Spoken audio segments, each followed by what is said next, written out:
আল্লাহ বলছে নামাজ পড়ো। আপনি আল্লাহর কথা শুনে ফজরের নামাজে গেলেন, ইমাম সাহেবের সাথে এক রাকাত পইরা আর এক রাকাত না পইরা বাড়িতে চলে আসলেন। এখন যদি কেউ আপনারে বলে তুমি নামাজি না বেনামাজি, আপনি দাবি করলেন আমি নামাজি, এক রাকাত তো পড়ছি।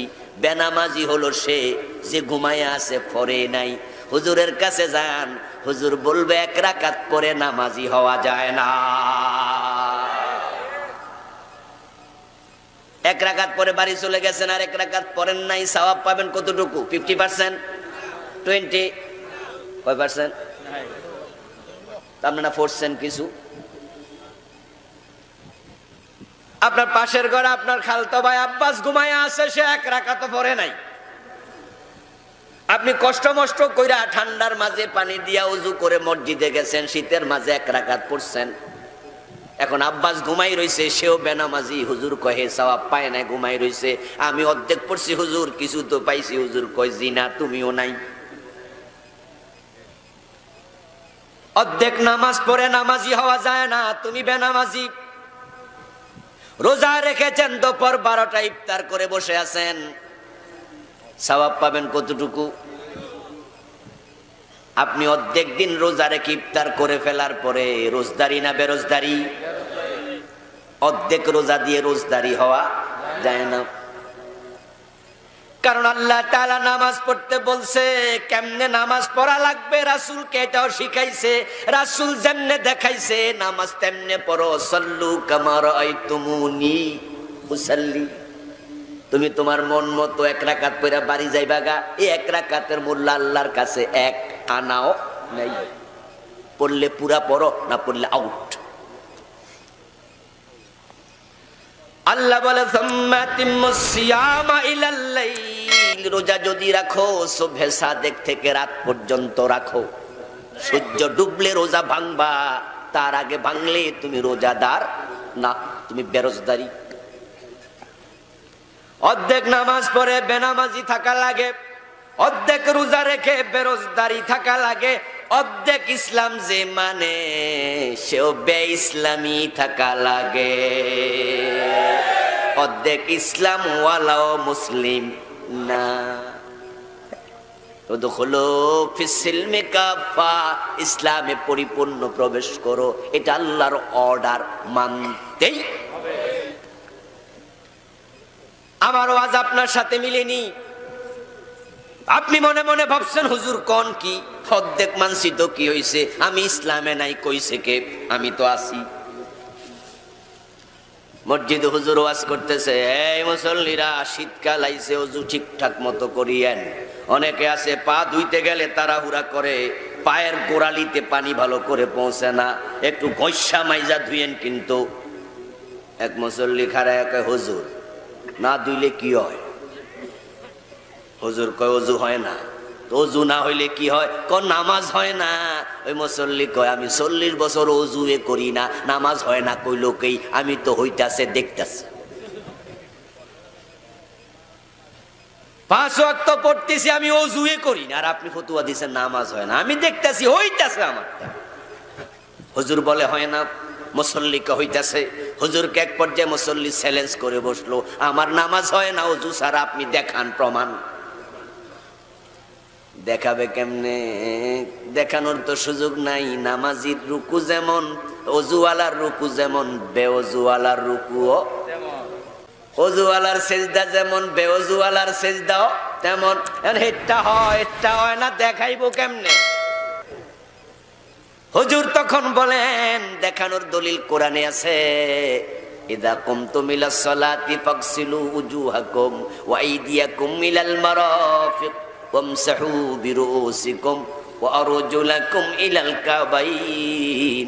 আল্লাহ বলছে নামাজ পড়তে চাইলে ওযু করতেই হবে। এটা দেখানোর বিষয় না, এটা বিশ্বাসের বিষয়।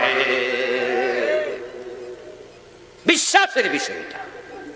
বিশ্বাস করবা না, কিচ্ছু করার নাই। তুমি 40 বছর পড়ছো, আর 200 বছর পর ওযু ছাড়া আমি হুজুরের কিচ্ছু আসে যায় না। তোমার কবরে আমি যাব না, আমার কবরে তুমি যাইবা না। অর্ধেক ইসলাম মেনে মুসলমান থাকা যায় না। এজন্য আল্লাহ তাআলা বলেন ওয়ালা তাত্তাবিউ খুতুওয়াতিশ শাইতান ইন্নাহু লাকুম আদুউম মুবিন।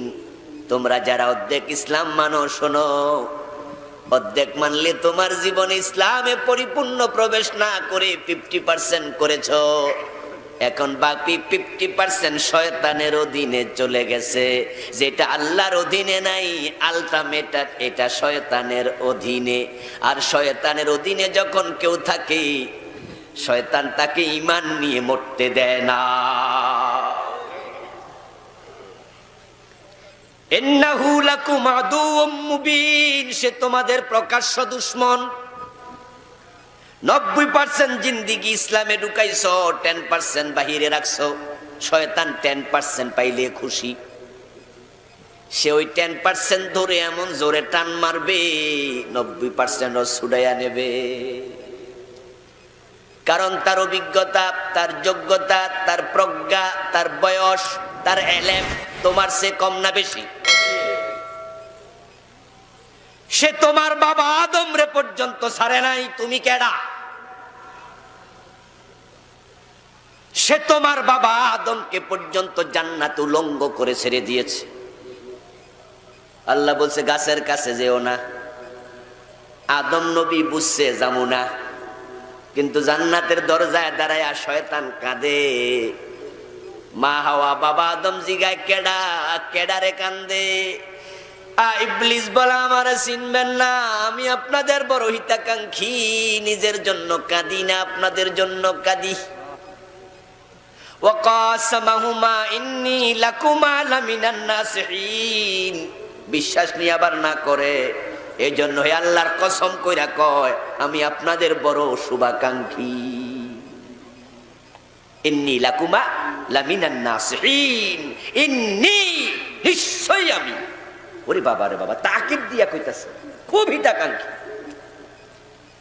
তা আমাদের কি দুঃখে তুমি কাঁদো? তখন এবার ইবলিস কয় ওই গাছের কাছে যাইতে আল্লাহ মানা করছে কেন জানেন নাকি? বাবা আদম কয় জানি না তো, মা হাওয়া কয় না জানি না তো। তখন ইবলিস বলতেছে মানা করার কারণ হলো আনতাকুনা মালাকাইন আও তাকুনা মিনাল খালিদিন। আমি কিন্তু জানি ওই গাছের ফল খাইলে আপনারা জান্নাতে চিরস্থায়ী হয়ে যেতে পারবেন।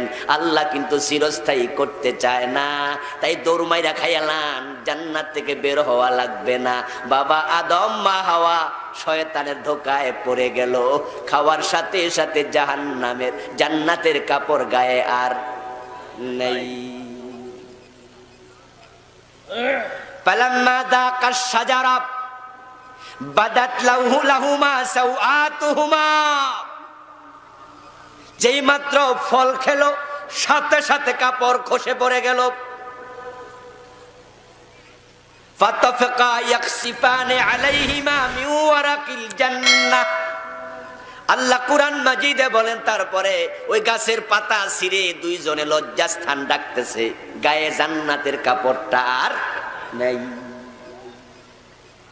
তুমি ইসলামে 50% ঢুকছো, বাকি 50% শয়তান রে দিছো। 80% ঢুকছো, বাকি 20% শয়তান রে দিছো। এই তো এই শয়তান যে তোমার মা বাবারে জান্নাতে উলঙ্গ বানাইছে। তুমি কেডা? নবী হইছে, সারা পায় নাই তার থেকে। তুমি যদি তার পথে চলো, সে তোমাকে জান্নাতে যেতে দেবে না। আল্লাহ পাক রব্বুল আলামিন আমাদের বললেন পরিপূর্ণ জান্নাতে, পরিপূর্ণ ইসলামে ঢুকো, তাহলে নিরাপদে জান্নাত পাবে। বাস্তবত তাই। গরমকাল যখন আসে আমরা মশার ভয়ে মশারির ভিতরে ঢুকি, ঠিক না? মশারির ভিতরে ঢুকার পরে পুরা বডি মশারির ভিতরে, হাতটা আছে মশারির বাহিরে। মশা যদি শুধু হাতটা পায়, হে বেজার না খুশি? বাকি শরীর দরকার আর এর দূরে চলে। আপনার হাতের মাঝে সে কামড় দেবে, বসবে, আপনাকে ছবল দেবে, দংশন দেবে। একা একা দেয় না, বন্ধু বান্ধব সহ সবাইরে দাওয়াত দিয়ে আনে, আইও। এবার আপনার হাতের মাঝে মশা যদি ম্যালেরিয়ার জীবাণু দেয়, ডেঙ্গুর জীবাণু দেয়, বাকি দেহ মশারির ভিতরে থেকেও লাভ আর নাই। ডেঙ্গু থেকে, ম্যালেরিয়া থেকে, মশার জীবাণু থেকে বাঁচতে চাও, পুরা দেহ মশারির ভিতরে ঢুকাও। জাহান্নাম থেকে বাঁচতে চাও, ইসলামে পুরা ঢোকো, পুরা। তিনজন সাহাবী একটা মাত্র যুদ্ধে যায় নাই, পুরা জীবন ইসলামের জন্য ওয়াকফ করে দিয়েছিল। হিজরত করে মদিনায় গিয়েছিল, ছেলে মেয়ে সব ছাড়তে রাজি, জীবন দিতে রাজি, রাসূলের সাথে সব যুদ্ধে গিয়েছে, বদর যুদ্ধ সহ। কিন্তু শুধু তাবুকের যুদ্ধে যায় নাই, একটা যুদ্ধে যায় নাই। ওই তিনজনের ঈমান 40 দিন পর্যন্ত মুলতবি ছিল। হযরত কাব বিন মালিক, হিলাল ইবনে উমাইয়া, মুরারা বিন রবি রাদিয়াল্লাহু তাআলা আনহুম, তিনজন সাহাবী একটা যুদ্ধে যায় নাই। রাসূলুল্লাহ তাবুক থেকে ফিরে অর্ডার করে দিলেন, এই তিনজনকে সালাম দেয়া নিষেধ, সালাম দিলে জবাব দেয়াও নিষেধ, তাদের সাথে কথা বলা নিষেধ। ছেলে মেয়ে মুসলমান, নিজের বউটা মুসলমান, তাই এখন সন্তান বাবার সাথে কথা বলে না, বউ কথা বলে না, সমাজের লোক এটা কথা বলে না। হযরত কাব বিন মালিক রাদিয়াল্লাহু তাআলা আনহু বলেন, সহিহ বুখারীর riwayat, কিতাবুত তাফসীর সূরাতুত তাওবার অধীনে দেখেন, কাব বিন মালিক বলেন, আমি মসজিদে ঢুকলে রাসূলকে সালাম দিতাম, রাসূল চেহারাটা ফিরে নিতেন, আমার কলিজাটা ফাটার উপক্রম হয়ে যেত যে নবী আমার সালাম নেয় না। 30 দিন যাওয়ার পরে রাসূল সাল্লাল্লাহু আলাইহি ওয়াসাল্লাম তাদের স্ত্রীদেরকে খবর দিলেন, খবর দিয়ে বললেন, আল্লাহর পক্ষ থেকে ইঙ্গিত এসেছে, এখন থেকে তাদের সাথে এক বিছানায় শোয়াও যাবে না, তাদের কোনো খেদমত করা যাবে না, রিলেশন পর্যন্ত কাট অফ। মাত্র একটা দিন আল্লাহর দিন থেকে চলে গেছিলেন বের হয়ে, একটা যুদ্ধে মাত্র।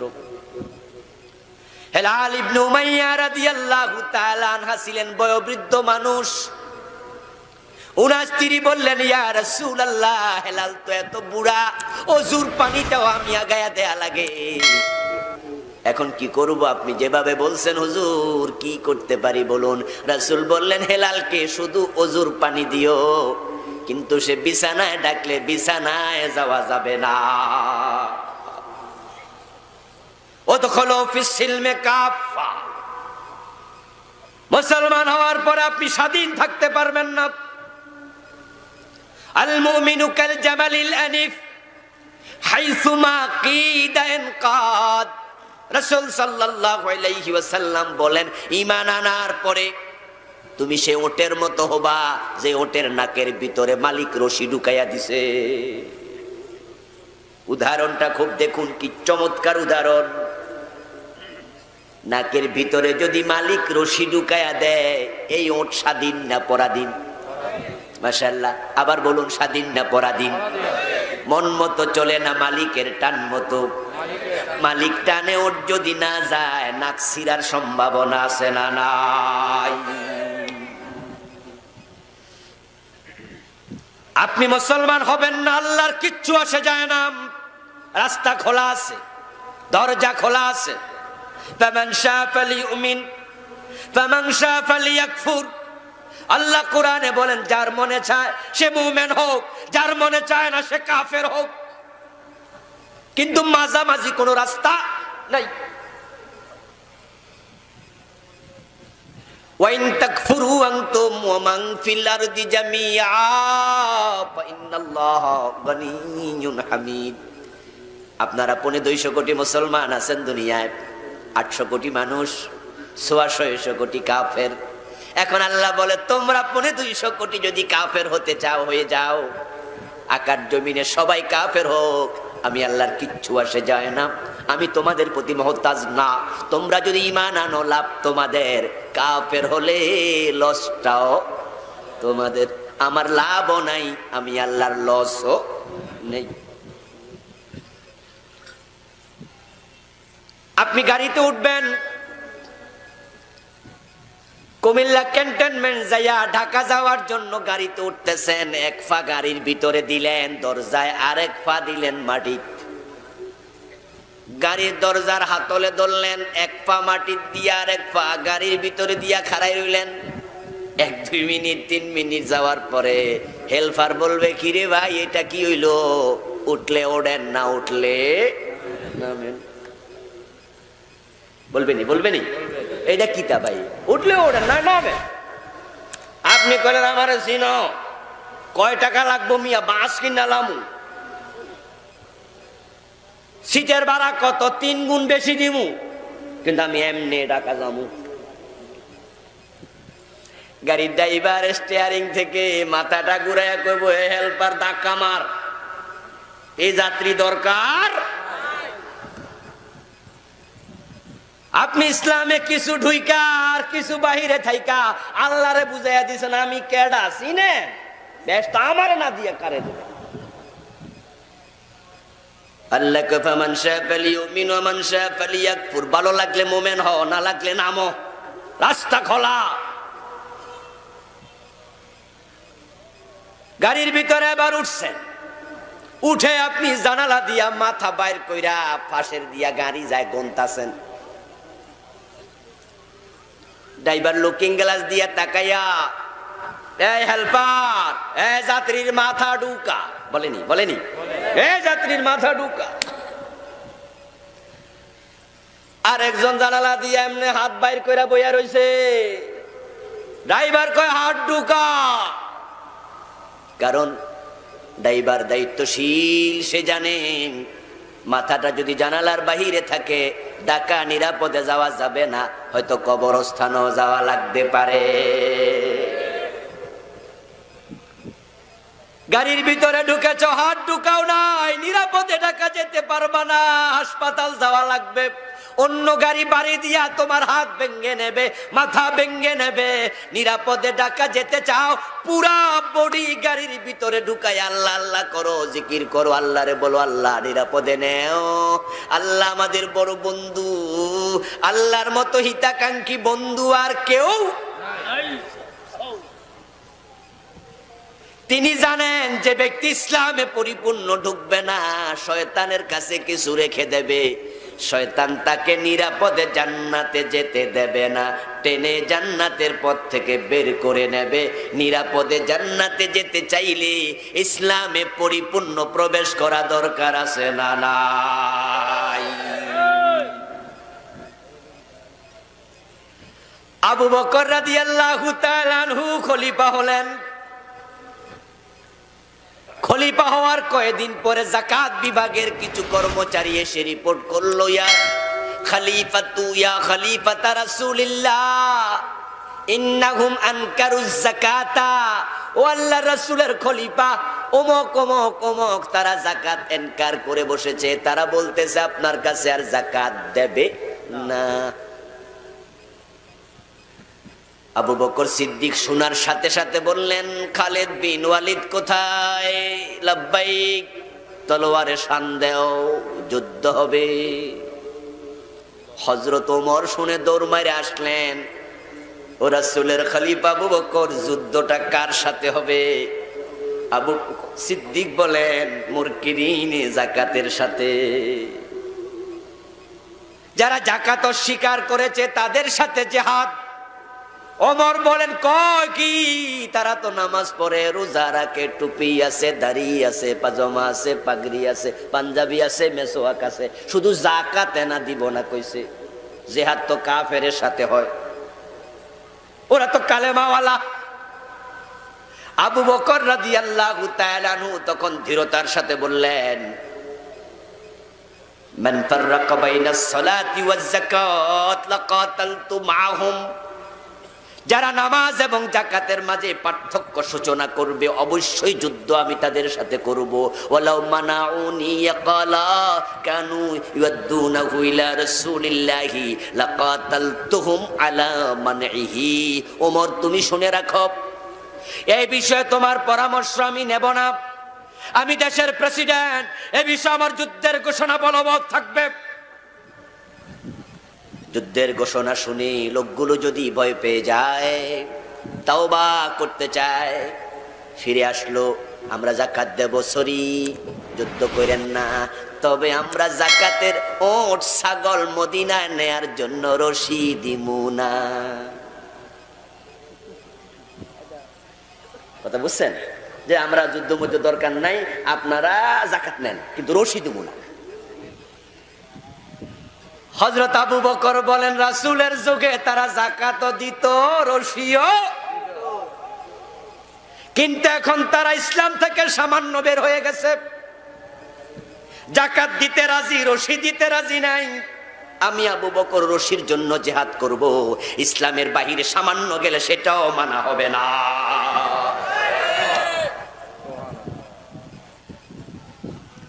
আর আমরা ইসলামের বাহিরে থাইকা জান্নাতে যাব, মুছে তেল দিচ্ছি, জান্নাতের কাঁঠাল খাবো, কষ যেন না লাগে।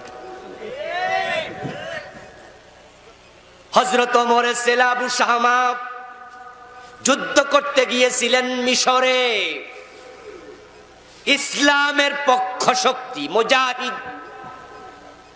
যুদ্ধের মাঠে পিপাসা লেগেছে, পিপাসায় কাতর হইয়া তাঁবুর ভিতরে ঢুকছে, ভাবলো খাইয়া পানি বের হয়ে আবার তলোয়ার নিয়ে সামনে যাব, ঢুকে দেখে বালতিতে খেজুর বীজাণু। ওই খেজুর বীজাণু রসকে আরবিতে বলে নাবিজ। কি বলে? হালকা লালিমা আসবে, একটু মিঠা মিঠা লাগবে, খাইতে মজা, শরবতের মতো। ইসলাম এটা জায়েজ, কিন্তু এই খেজুর যদি 2 দিন 5 দিন 10 দিন বেশি বেশি দিন বীজাণু থাকে, তখন এটা মদ হয়ে যায়। হাত্তা গালা ওয়াশতাদ্দা ফাসারা খামরা ফাহুয়া হারাম ওয়ালাউ কানা কাতরাতান। যখন এটার মাঝে ঝোশ আসবে, ফেনা তৈরি হবে, ফেনাগুলো মিটে যাবে, মাদকতা আসবে, তখন এক ফোঁটাও খাওয়া যাবে না। আবু শামা তাঁবুর ভিতরে ঢুকে দেখেন বালতিতে খেজুর বীজাণু। তাড়াহুড়া ছিল, যুদ্ধ তো চলতেছে, তাই এটা গাঢ় না পাতলা, মদ হয়েছে কি হয় নাই যাচাইটা করেন নাই, না করে নবীজ মনে কইরা ডক ডক কইরা খাইয়া লাইছে, কিন্তু এটা তো মদ হয়ে গেছে, উনি বোঝেনি নাই। মদ খাওয়ার পরে আকল কি ঠিক থাকে? কথা না কইলে কিন্তু মজা পাই না। আমি সব কমু, মাঝে মাঝে হেইও কইবেন না, এটা তো হইব না। মদ খাইলে আকল ঠিক থাকে? আকল ঢেকে যায়, ঠিক না? সে নিজে কি বলে, নিজে তো মাতাল যা করে, আবু শামা তা করলো। ইন্না লিল্লাহি ইন্না লিল্লাহ। ওমরের ছেলে মদ খাচ্ছে, যুদ্ধের মাঠে আইসে করলো কি? সৈন্যদের মাঝে ছি ছি রি রি আওয়াজ শুরু হলো। যখন হুঁশ আসলো, স্বাভাবিক হলো, আবু শামাকে লোকজন বলল, তুমি কামটা করছো কি? আবু শামা বলে, আমি তো নবিজ পান করেছি। তারা বলে, না, এটা মদ, তুমি তো মাতলামি করেছো। আবু শামা ভাবে চরম অপরাধ হয়ে গেছে, না বুঝে যদি করছি, গোপনে গোপনে ক্ষমা চেয়ে নিতাম, কিন্তু পাবলিক তো দেখে ফেলেছে, এখন কি হবে? বিশ্ব নবীর জামানায় মদ পান করলে তার শাস্তি ছিল 40 বেত। হযরত ওমর খলিফা হওয়ার পরে সেটাকে বাড়াইয়া করছে 80 বেত। রাসূলের জামানায় 20 রাকাত আপনার তারাবির নামাজ জামাতে 30 দিন হতো না, এটা হযরত ওমরের জামানায় শুরু হয়েছে। হযরত ওমরের ছেলে আবু শামা যুদ্ধের পরে আর মদিনায় আসে না। মিশরের গভর্নরের নাম রাসূলের সাহাবী আমর ইবনুল আস রাদিয়াল্লাহু তাআলা আনহু। রাসূলের সাহাবী আমর ইবনুল আসের দরবারে হাজির। গায়ের জামাটা খুলে পিঠটা আমর ইবনুল আসের দিকে দিয়ে বলে, চাচা যান, এই অপরাধী মদ পান করেছে, 80 বেতের শাস্তি দেন। আমার বাবার কাছে মদিনায় অপরাধীর চেহারা নিয়ে হাজির হব না।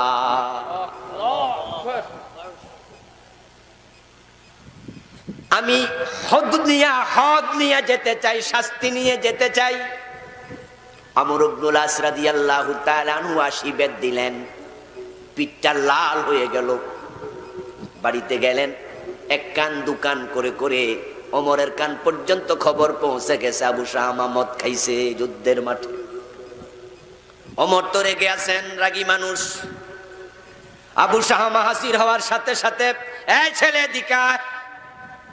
আবু শামা গায়ের জামাটা খুলে বাবার দিকে দিয়া কয়, বাবা আমি হদ গ্রহণ করেছি, অপরাধীর চেহারা নিয়ে তোমার কাছে আসি নাই।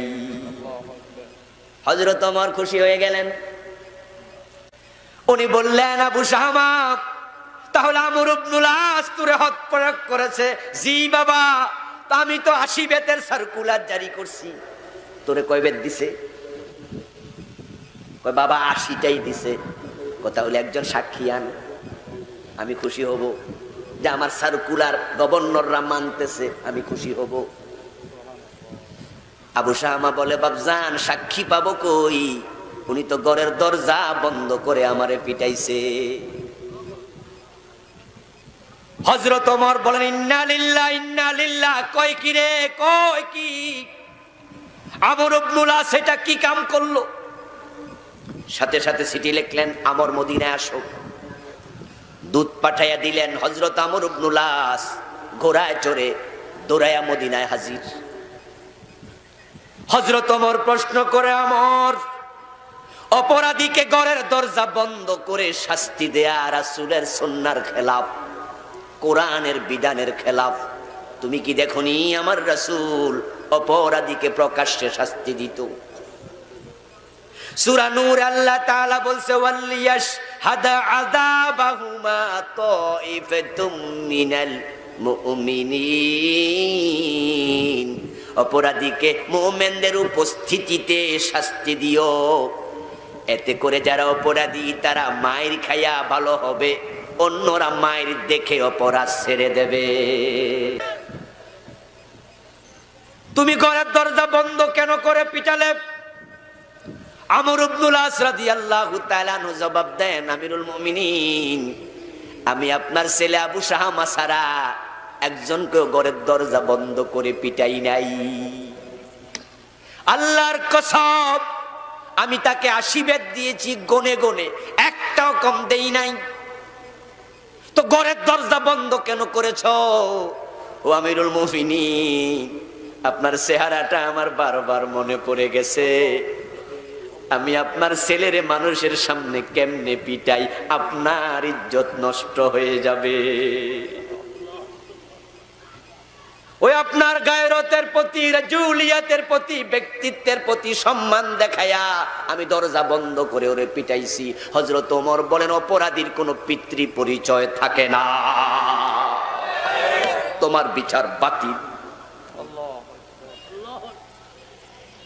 আমার আল্লাহ কয়, উদখুলু ফিস সিলমে কাফা। ও ইসলামের বিধান থেকে বাহিরে কেন আসলাম? অপরাধী শাস্তি পাবে অপরাধের কারণে, পিতার পরিচয়ের কারণে সেই নাজাত পায় না। যদি একজন দিনমজুর কাঙ্গালের ছেলে অপরাধ করে, তাকে যেমনে পিটাতে হবে মানুষের সামনে, ঠিক ওমরের ছেলেকেও সমান পিটাতে হবে মানুষের সামনে। তোমার বিচার বাতিল, আবার নতুন করে 80 বেত দিতে হবে। আবু শামাকে আবার 80 বেত দেয়া হলো। তারিখুল ইসলামীতে পাওয়া যায় আবু শামাই ব্যথা সহ্য করতে আর পারে নাই, 15 দিন পরে মারা গেল। কোন কোন মুআররিখ বলেন 1 মাস পরে মারা গেল, কম বেশি সময়ের কথা আছে। আবু শামা দারুণ অসুস্থ, মৃত্যু শয্যায় হযরত ওমর গেলেন। আবু শামার সাথে সাক্ষাৎ করে বলে, ইয়া বুনাইয়া কাইফা আনতা, ও কলিজার টুকরা আবু শামা কেমন আছো? আপনাদের কাছে জানতে চাই, সন্তানের প্রতি পিতার ভালোবাসা আছে না নাই? যাদের সন্তান হয় নাই তোমরা বুঝবা না, মা বাবার কাছে সন্তানের মূল্য তাদের জীবনের চেয়েও বেশি।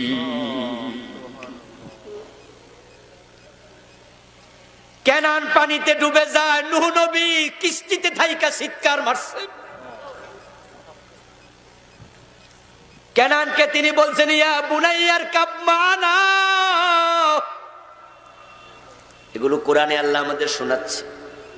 নূহ নবীকে প্রিয় কলিজার টুকরা ছেলে, নৌকায় ওঠ, নৌকায় ওঠ, নৌকায় ওঠ, ডুববা যাবি। কেনান বলে না সাউই ইলা জাবালিন ইয়াসিমুনি মিনাল মা, তোমার নৌকায় উঠবো না, আমি পাহাড়ের চূড়ায় উঠবো। পানি তো আর পাহাড় ডুবাবে না।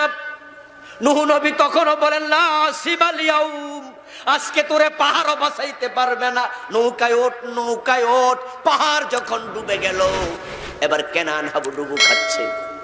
নূহ নবী চিৎকার দিয়ে আল্লাহরে ডাকে, ও আমার রব, ইন্নাবনি মিন আহলি, আল্লাহ আমার ছেলে তো ডুবে যায়, ও তো আমার ছেলে, আমার ছেলে, আমার পরিবারের লোক, আল্লাহ ডুবে যায়, আল্লাহ একটু বাঁচাও। সন্তানের প্রতি বাবার ভালোবাসা। আল্লাহ জবাব দেয় লাইসা মিন আহলিক, আমি আল্লাহ ঘোষণা করে দিলাম সে তোর কেউ না। ও নূহ, এখন থেকে তাকে বাঁচানোর চেষ্টা আর করা যাবে না, সিদ্ধান্ত ফাইনাল, শেষ। ওয়ালা তাকফু মা লাইসা লাকা বিহি ইলম, আমার সিদ্ধান্তের ব্যাপারে তোমার ইলম ছিল না, এখন আমি জানাইয়া দিচ্ছি, যা জানো না সে বিষয়ে আর কথা বলবা না। সন্তানের প্রতি মা বাবার ভালোবাসা, সন্তান না হলে বোঝা যায় না। আমার বন্ধু হযরত ওমর বলে ইয়া বুনাইয়া কাইফা আনতা, কেমন আছো প্রিয় কলিজার টুকরা? তখন আবু শামা জবাব দেয় ইয়া বাতি তাকতুলুনি, ও প্রিয় পিতা জিজ্ঞেস করতে আসছেন কেমন আছি, অথচ আপনি তো আমারে পিটাইয়া মাইরা ফেলতেছেন। ওমর রাদিয়াল্লাহু তখন বলতেছেন ইজা লাকাইতা রাব্বাকা ফাখবিরহু ফা ইন্না ওমর আকামানিল হাদ্দা, যদি তুমি মরে যাও আল্লাহর সাথে সাক্ষাৎ হওয়ার পরে আল্লাহকে জানাইয়া দিও ইসলামের ব্যাপারে, শরীয়তের বিধানের ব্যাপারে বাবা ওমর আমারেও ছাড় দেয় নাই।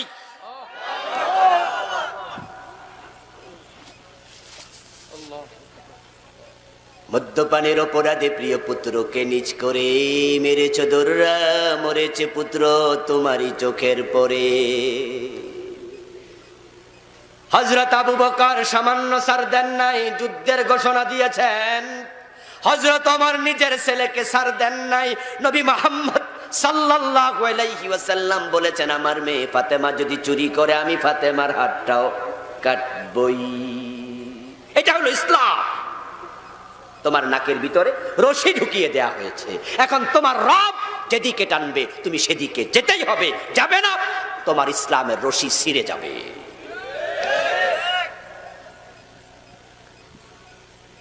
এখন ইসলাম কি? আমাদের কাছে ইসলাম হয়ে গেছে একটি গতানুগতিক ধর্ম। হিন্দুদেরও একটা ধর্ম আছে, 12 মাসে 13 পূজা আছে, আর কোনো ঝামেলা নাই। খ্রিস্টানদের একটা ধর্ম আছে, শুধু সপ্তাহে একদিন গির্জায় যাবে, আর ঝামেলা নাই, বাকি 6 দিন মন মতো চলবে। ইহুদিদের একটা ধর্ম আছে, তারাও সপ্তাহে একদিন তাদের সিনেগাগে যাবে, আর বাকি জীবন মন মতো চালাবে। আমাদেরও একটা ধর্ম আছে, নাম ইসলাম, 5 ওয়াক্ত মসজিদে যাব, আর বাকিটা মন মতো চলবো নাকি? এখন আমাদের কাছে তো ইসলাম হয়ে গেছে এরকম একটা ধর্ম, কিছু সামান্য কাজকর্ম, এটাই শেষ। তুমি ভুলের মাঝে আছো আমার ভাই। ইসলাম মানে হলো তোমার ঘুম থেকে উঠা আবার ঘুমাতে যাওয়া পর্যন্ত, তোমার দোলনা থেকে কবর পর্যন্ত পুরা জীবনে কি করবা কি করবা না সবটা মেনে চলার নাম হলো ইসলাম। ইসলামের সংজ্ঞাটা কি? ইসলাম হলো তিলকা শারায়ে আল্লাতী ইয়াতাহাক্কাকু বিহাস সালাম।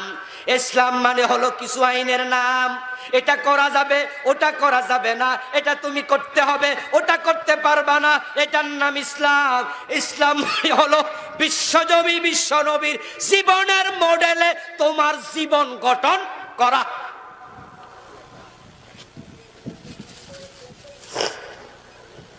তুমি ঘুম থেকে উঠে কোন দোয়া পড়বা এটা নবী মুহাম্মদ শিখাইছে। তুমি ঘুমাইতে যাইতে কোন দোয়া পড়বা সেটাও নবী মুহাম্মদ শিখাইছে। তুমি টয়লেটে ঢুকবা কেমনে সেটাও শিখাইছে। তুমি কিভাবে থুতু ফেলবা সেটাও শিখাইছে। তুমি খাইতে বসলে কোন হাতে খাইবা সেটাও শিখাইছে। বিয়া করবা কেমনে সেটা শিখাইছে। সন্তান জন্মের পরে কোন কানে আজান দিবা সেটা শিখাইছে। তোমাকে যখন কবরে দেবে কোন পাশে কাত করবে সেটাও শিখাইছে। তোমার সব ইসলামে আছে, কিন্তু দেশটা যখন চালাইবা তখন বাবার মন মতো চালাইবা। তুমি মুসলমান হতে পারো না।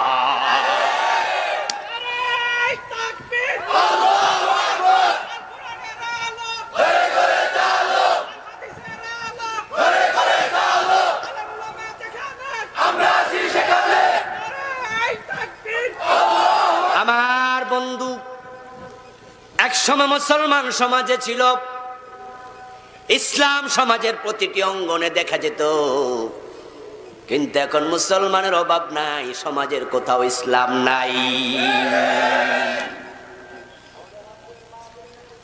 এর কারণ আমরা মসজিদে ইসলাম ঢুকাইয়া তালা দিয়ে দিছি। এজন্য মসজিদের হুজুর যদি রাসূলের সুন্নাহর বাহিরে যায় আমরা কেউ ক্ষমা করি না। হুজুর মাগরিবের পর 2 রাকাত পরে সালামটা ফিরাইয়া দেখুক, আমরা কেউ ফিরাবো না, উল্টা লোকমা দিয়ে দেব। ইমাম যদি আমার বাবা হয় আমি বাবারও সারমুনা, লোকমা দেবই। জসকোট মসজিদের জজ সাহেব জোহরের নামাজ পড়েছে ইমামের পিছনে। ইমাম জোহরের নামাজের 2 রাকাত পরে বসে আত্তাহিয়াতু পড়তে ভুলে গেছে, তাই 2 রাকাত পড়ার পরেও দাঁড়াইয়া যাইতাছে। পিছন থেকে লোকমা মানুষ দেয়, জজ সাহেবও দেয়, রিক্সাওয়ালাও দেয়, ঠেলাওয়ালাও দেয়, হুজুরে সবাই বুঝায় রাসূলের নিয়ম হলো 2 রাকাত পরে বসে আত্তাহিয়াতু পড়তে হবে। আপনি ভুল করছেন, তাই আপনার সাথে আমরা নাই। 2 রাকাত পড়ার পরে আত্তাহিয়াতু পড়া, আলেম ওলামারা বলবেন, সাধারণ মানুষ নাও জানতে পারেন। 2 রাকাত পড়ার পরে আত্তাহিয়াতু বসে পড়া ফরজ না ওয়াজিব? মাশাআল্লাহ, এই যে উত্তর সহি, ওয়াজিব। কিন্তু সেই জজ সাহেব সালাম ফিরাইয়া নামাজ শেষ করে খাইয়া দাইয়া আদালতের চেয়ারে বৈশা চোরের মামলার রায় দেয়, জেলে দেয়, হাত কাটে না। চোর ধরে হাত কাটা ওয়াজিব না ফরজ? ওয়াজিব ছুটছে, হুজুর রে লোকমা দিছে, বেডার ফরজের খবর নাই।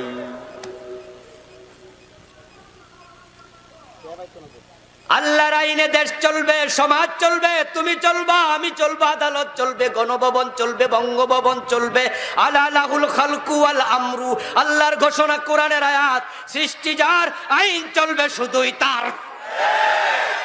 ঠিক না? ঘোষণা আমার না আল্লাহর? এজন্যই তো বিশ্ব নবী বলেছেন, আমার মেয়ে ফাতেমা চুরি করলে তারেও রেহাই দেয়া যাবে না। কিছু মানবেন, কিছু মানবেন না, সুবিধাবাদ জিন্দাবাদে মোমেন হওয়া যায় না। আমার ভাই, আপনি ইসলাম বুঝলে আপনি বুঝবেন আমার সব মানতে হবে। ইসলাম মানে হলো আত্মসমর্পণ করা। আত্ম মানি নিজ, সমর্পণ মানি সঁপে দেয়া। তো আত্মসমর্পণ মানে হলো নিজের বলতে আর কিছু নাই, আমি নিজেকে সঁপে দিয়েছি। এবার আপনাদের কাছ থেকে জানতে চাই, আমরা সঁপে দেই নিজেকে কার কাছে? জোরে বলেন, কার কাছে? তাহলে আমাদের নিজের বলে আর কুল ইন্না সালাতি ওয়া নুসুকি ওয়া মাহইয়ায়া ওয়া মামাতি লিল্লাহি রাব্বিল আলামিন। আপনি বলবেন আমার নামাজ, আমার স্যাক্রিফাইস, আমার জীবন, আমার মরণ সবটা কার? জোরে বলেন, কার জন্য? আল্লাহর জন্য দিয়ে দিলাম। আমার বলতে আর কিছু নই, আমি তো আমার নই, সবই তো তোমার। ইব্রাহিম আলাইহিস সালাম আল্লাহ তাআলা একদিন ডেকে বলছে, ইব্রাহিম আসলিম। ইব্রাহিম নবীর সাথে আমাদের একটা সম্পর্ক আছে কিনা? স্পেশাল সম্পর্ক। সেটা হলো তিনি হলেন বাবা, আমরা তার সন্তান। ইব্রাহিম আলাইহিস সালাম আল্লাহর পক্ষ থেকে শুনলেন, ইসকালা লাহু রাব্বুহু আসলিম। এই কোরআন নাজিল হয়েছে ইব্রাহিম নবীর ইন্তেকালের 2500 বছর পরে। তো 2500 বছর আগে আল্লাহ ইব্রাহিমকে কি বলেছিলেন কোরআনে এগুলো শোনায় কেন? কোরআন তো ইতিহাসের কিতাব না। ইয ক্বালা লাহু রাব্বুহু আসলিম, আল্লাহ বলেন ওই ইব্রাহিম আত্মসমর্পণ করো। ইব্রাহিম নবী 1 সেকেন্ড দেরি করলেন না, সাথে সাথে বলে দিলেন, আসলামতু লিরাব্বিল আলামিন, জগতের রবের কাছে আমি নিজেকে সঁপে দিলাম, আমি আত্মসমর্পণ করে ফেললাম। 71-এ যুদ্ধ হলো। 8 মাস 20 দিন যুদ্ধ হওয়ার পরে হানাদার পাকিস্তানিরা, বাংলাদেশি সেনাবাহিনী, ভারতের সহযোগী সেনাবাহিনী তাদের কাছে আত্মসমর্পণ করেছিল, করে নাই? আচ্ছা, নিয়ম কি? হ্যান্ডস আপ, হাতের অস্ত্র ফেলে দাও, 2 হাত উপরে তুলে দাও, তুমি বুঝায়া দাও তোমার সাথে আমার আর যুদ্ধ হবে না। হাত উপরে তুলেছ, প্রতিপক্ষের পিস্তল কিন্তু হাতে আছে, রাইফেল এইভাবে তাক করে কদমে কদমে সামনে যাবে, বুক বরাবর রাইফেল থাকবে। তুমি যদি চালাকি কইরা লাফ দিয়া আবার পিস্তলটা তুলে গুলি করো, এজন্য সে কিন্তু খুব এলার্ট। আস্তে আস্তে করে আগায়া আগায়া বুকের মাঝে পিস্তল গুলি ঠেকাইয়া এবার বলতেছে, হাত নামা। এবার হাত নামাবেন, হাত পিছনে নে, হাত এবার পিছনে নেবেন। এই একজনে বান, রাজি হয়ে যাবেন, সামনে হাত যেতে হবে, কারণ উল্টা পাল্টা চললে গুলি খাওয়ার সম্ভাবনা আছে না নাই? আত্মসমর্পণ করলে তোমার বলতে কিছু নাই, যার কাছে আত্মসমর্পণ করেছো তার কথা মতো চলতেই। ইব্রাহিম নবী বলে দিল, আমি আত্মসমর্পণ করেছি। আল্লাহর একটা অভ্যাস আছে, অভ্যাসটা হলো পাবলিক যদি কোনো কিছু কয় আল্লাহ পরীক্ষা ছাড়া এটাকে কবুল করে না। ইব্রাহিম আত্মসমর্পণ করেছ? কইছি। করলে যে ছেলেটা হইছে ওই ছেলেটারে তুমি আবার মক্কায় রাখে আসো।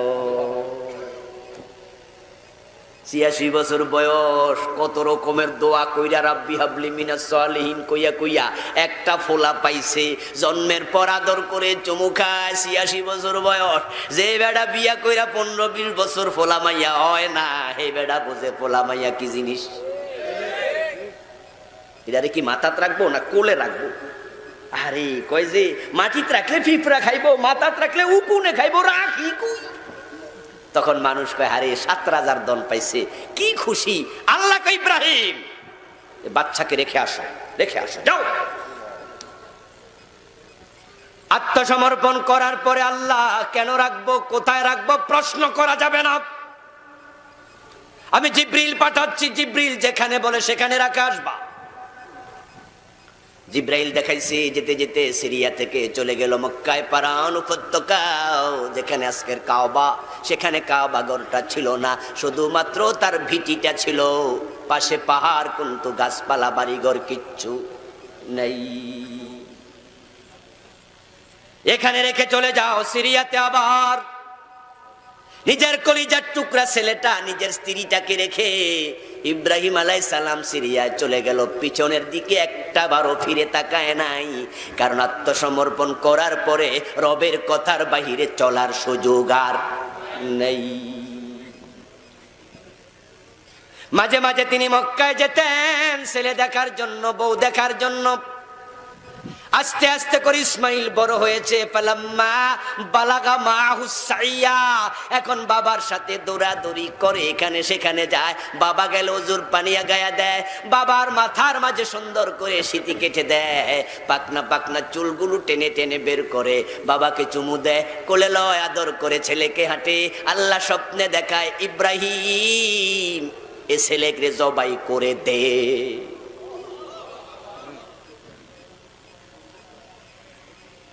ইব্রাহিম আলাইহিস সালাম জিবরিলের ওহী পাওয়া ছাড়া নবী হয় নাই।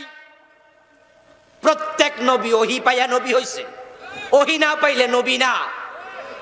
আল্লাহকে ওহীর মাধ্যমে বলতে পারতো না ইসমাইল দে জবে করো, ওহির মাধ্যমেও বলে নাই, স্বপ্নে দেখাইছে, ইন্নী আরা ফিল মানামি আন্নী আযবাহুক। ইব্রাহিম আলাইহিস সালাম জানেন নবীদের স্বপ্ন ওহী, কিন্তু জিবরিলের মাধ্যমে যেই ওহী আসে, স্বপ্নের মাধ্যমে যেটা হয়, একটা একটু শক্ত আর একটা একটু হালকা, কিন্তু এটা ওহী। আল্লাহ তাআলা স্বপ্ন নামক ওহী দিয়া হালকা করে বললেন ছেলেরে জবাই করে দেও। ইব্রাহিম নবী কোনো প্রশ্ন করেন নাই, জবাই করতে রেডি। সুবহানাল্লাহ। কারণ ইসলামে ঢুকলে মন মতো চলার অধিকার আর নেই। এখন আবার আমাদের অবস্থা কি? আমাদের অবস্থা হলো মসজিদে নামাজ পড়ে আবার সুদেও টাকা লাগায়, এমন নামাজি আছে না নাই? 5 লাখ 7 লাখ টাকা হজ করে ওই হাজী সাহেবের মেয়েটা বোরকা ছাড়া কলেজে যায়, আছে না নাই? রমজান মাসে রোজা রাখে, ওই রোজাদার আবার ওজনেও কম দেয়, মালেও বেজাল দেয়, মাল গোডাউনে নিয়ে দামও বাড়াইয়া দেয়। হেও রোজা রাখে, আরেক রোজাদারের 12টা বাজা। এই তো রমজান মাস আসতেছে, সরকারের পক্ষ থেকে বাণিজ্য মন্ত্রীর মনিটরিং যদি না থাকে, তাহলে তেলের দাম দ্বিগুণ হয়ে যাবে, সোলার দাম দ্বিগুণ হয়ে যাবে, আলুর দাম দ্বিগুণ হয়ে যাবে। আমাদের দেশে 90% মুসলমান, ওই ব্যবসায়ীরাও জানে এই সোলা, এই আলু, এই তেল ইফতার এবং সাহারির কাজে লাগবে। যারা রোজা রাখবে আমি তাদেরকে কষ্টটা কেমনে দেই। কথা ছিল 11 মাস ব্যবসা করব, রমজান মাসে ভর্তুকি দেব, ঠিক না? 11 মাস ব্যবসা করলাম, রমজানে দাম কমাইয়া দিল, 2 টাকা কম নিব, আমার রোজাদার ভাইয়েরা একটু আরামে রোজা রাখো। এই ছিল কথা, এটা ছিল ইসলামের দাবি। আল মুসলিমু মান সালামাল মুসলিমুনা মিন ইয়াদিহি মিন লিসানিহি ওয়া ইয়াদিহি। সেই তো মুসলিম যার হাত থেকে, যার জবান থেকে অন্য মুসলিম নিরাপদ থাকবে। এই হাত দিয়া কম দেয়, এই হাত দিয়া মালে বেজাল দেয়, এই হাত দিয়া গোডাউনে মাল ঢুকায়। আরব বিশ্বে যারা গিয়েছেন তারা দেখেছেন, রমজান যখন আসে বস্তুর দাম কমে যাবে, দ্রব্য মূল্য ডেফিনেটলি কমবে।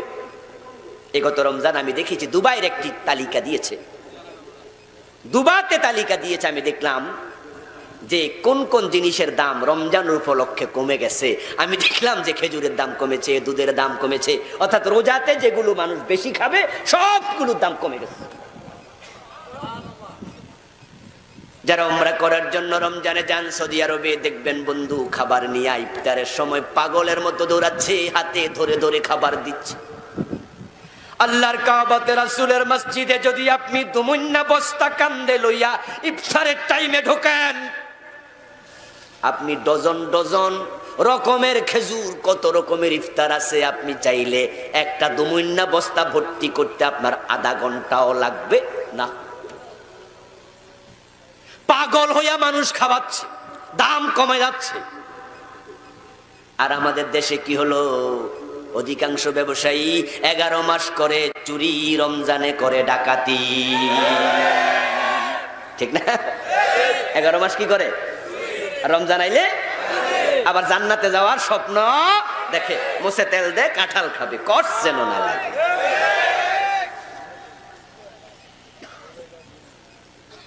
মানুষ ঠকায়া ধোকাবাজি করে তুমি মুমিন, তোমারে কইলো কে দোস্ত, কে বলল? قال النبي صلى الله عليه وسلم من خدع مؤمنا فليس منا।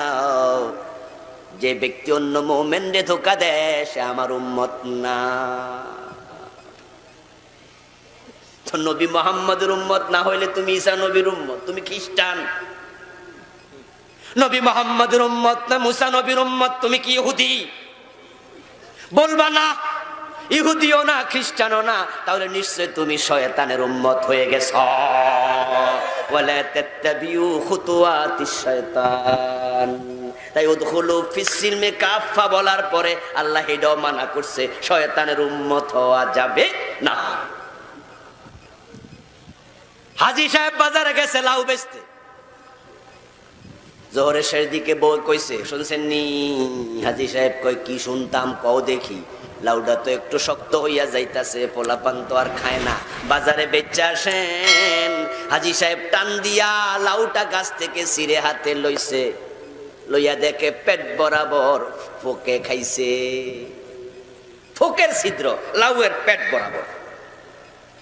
এখন এই ফোকে খাওয়া লাউ লইয়া বাজারে যাইয়া রাস্তার পাশে মাটিতে রাইখা দোকানদাররা খাড়াই থাকে। হাজী সাহেব লাউটা মাটিতে রাখছে বেচার জন্য। আওয়াজ দিয়ে বলুন তো, ফোকের ছিদ্র কি উপরের দিকে না নিচের দিকে?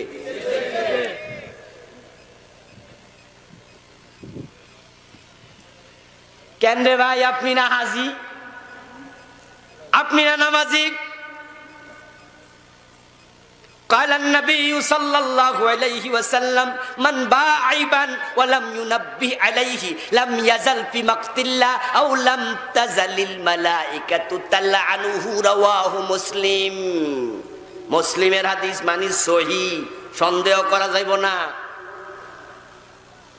বিশ্ব নবী বলেন, দোষ আছে এমন মাল যদি ক্রেতারে যে দেখাবে না, সজাগ করবে না, বলবে না যে ভাই একটু ফুকে খাইছে দেখা নেন, কাপড়টা একটু টুটা আছে দেখা নেন, রাসূল বলেন বিক্রির সাথে সাথে আল্লাহর গজব নাজিল হতে থাকবে। লাম ইয়াজাল ফি মাকতিল্লাহ। গজব চোখে দেখা যায় না। তুমি কি ভাবছো 50 টাকার লাউ দিয়া তুমি কোটিপতি হয়ে যাইবা, মানুষ ঠকায়া তুমি অনেক বড় ধনী হইবা? না, আল্লাহর গজব যদি আসে এমন একটা রোগ দিয়া দেবে, কোটি টাকাও তোমাকে শান্তি দিতে পারবে না।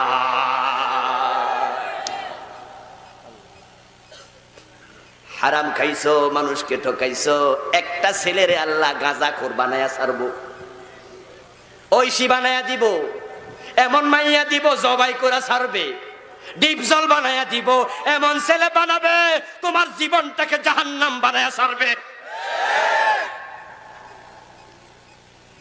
একটা পরিবার একটা ছেলে যদি মদখোর হইয়া যায়, ওই পরিবারের শান্তি পালায়া যায়, শেষ। তোমার কারণে তোমার সন্তান খারাপ হয়েছে, আল্লাহর গজবের কারণে হয়েছে।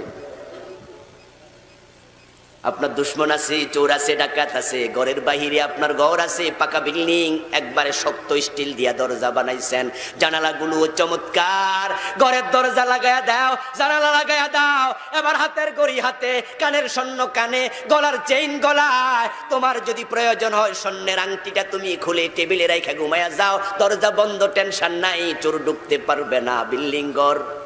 কিন্তু ছেলে যদি একটা মদখোর হয়, আলমারিতে স্বর্ণ রাইখাও টেনশন যায় না, শান্তি। ভারতে যাইব কা ফলাইয়া, হারামে আরাম নাই, ঠিক না? ঐশী কি এমনি এমনি হইছে? ক্লাস 9-এ পড়ুয়া, ও লেভেলে পড়ুয়া মেয়ে, বাবা মা দুইটারে জবাই করছে। আশ্চর্য হলাম পত্রিকার হেডলাইন দেখে, কি রে কই রে, খুন খারাপই বাংলাদেশে হয় এগুলো আমরা দেখি, কিন্তু মাইয়া হইয়া বাবা মারে মারছে, আবার 9-এ পড়ু, কই কি? পরে ভিতরে যাইয়া দেখি বেডি মদ খাইতো, মাদকাসক্ত। বাবা মা বাধা দিছে, তাই রেগে গেছে, রাগা দুইজনকে হত্যা করেছে। পরের দিনের পত্রিকায় দেখলাম উনার বাবা পুলিশ অফিসার, মেয়ের হাত খরচা দিত মাসে মাত্র 50,000। একটা 9-এ পড়ুয়া মেয়ের হাত খরচা 50,000, তো পরিবারের খরচ কত, বাড়ি ভাড়া কত, নিজের খরচ কত? এবার প্রশ্ন, ওনার বেতন কত?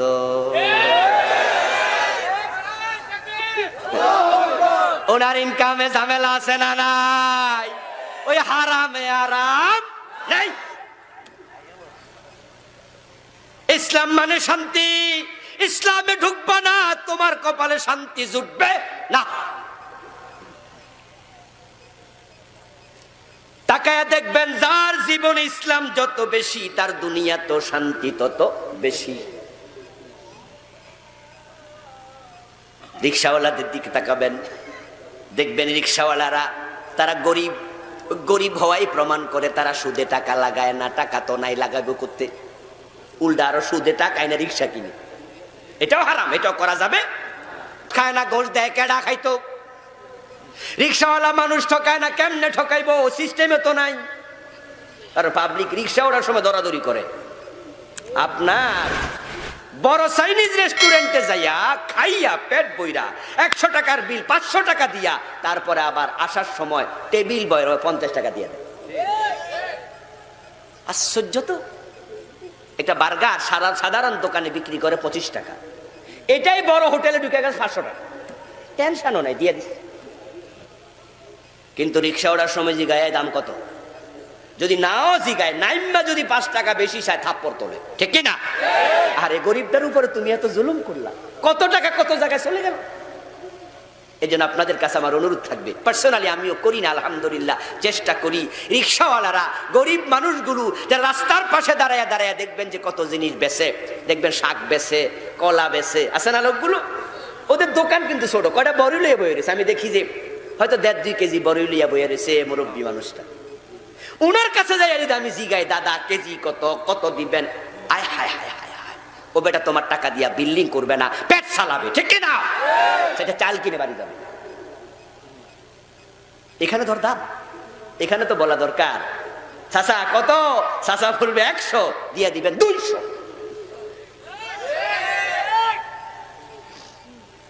রিক্সাওয়ালা হারাম খায় কম, তাই তার বাড়ির দিকে তাকায় দেখো, ইসলাম মানে শান্তি।